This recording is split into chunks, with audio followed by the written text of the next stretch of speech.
There was a day that I became wealthy. I'll tell you the day, I know that day I was rich. I was broke, I was pissed, I was angry at everybody else but who? Myself. But really underneath it, I was mad at myself. I just couldn't beat myself up anymore, so I was pissed. And I had a friend that I loaned money to when I had barely enough, and I knew he needed it, and I gave him $1,200, and I'm here not able to eat. I'm down to like $25, $26, and I'm saying to him, calling him, and he's not returning my call, and I just need some money, and he's ignoring me. I didn't ignore him then, so I'm pissed. I'm frustrated. I got 25 and change, call it $26. What the hell am I gonna do? I don't have any plans for economics. I got overhead that's crazy. I'm living in this little tiny apartment, 400 square feet in Venice, California. So I said, I was in Venice. I'm gonna go over to Marina del Rey, where all the yachts are, and there's a place there called El Torito. I'm gonna load up for the winter. I'm gonna get there. So I didn't drive there because I wasn't gonna spend the gas to get there, so I walked there.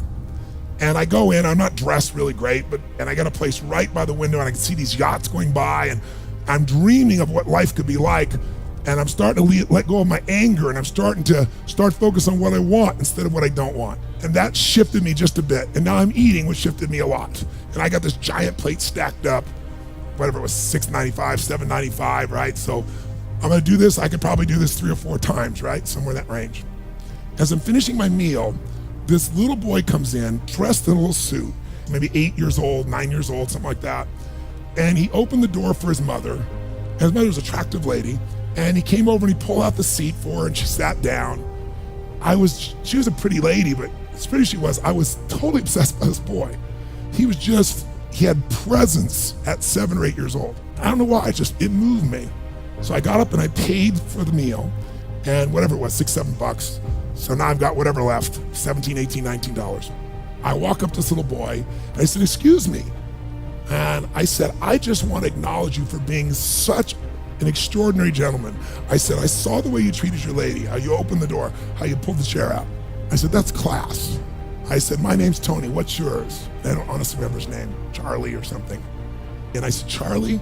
I said, that's amazing, taking your date out for a lunch like this. He goes, well, actually, she's my mom. That's even more cool. I had no plan for this. I just reached in my pocket, I took all the money I had left, $17, $18, $19, and I put it on the table. I said, you're taking her to lunch. He looked up at me and he goes, I can't take that. I said, sure you can. He said, why? Because I'm bigger than you are. And he smiled real big. I just turned and walked away. I should have been freaking out. How the fuck am I gonna eat? But I didn't. I flew because something inside of me had finally got past scarcity.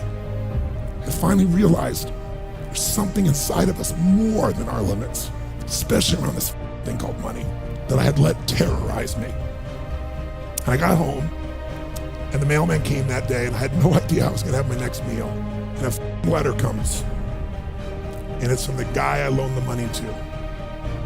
Handwritten note saying, I've been avoiding you.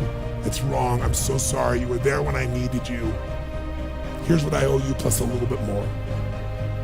And the $1,200 was there plus another $100 for the time that I had to take care of it. And for me, $1,300, that was enough. And I cried. And then I decided, what does this mean?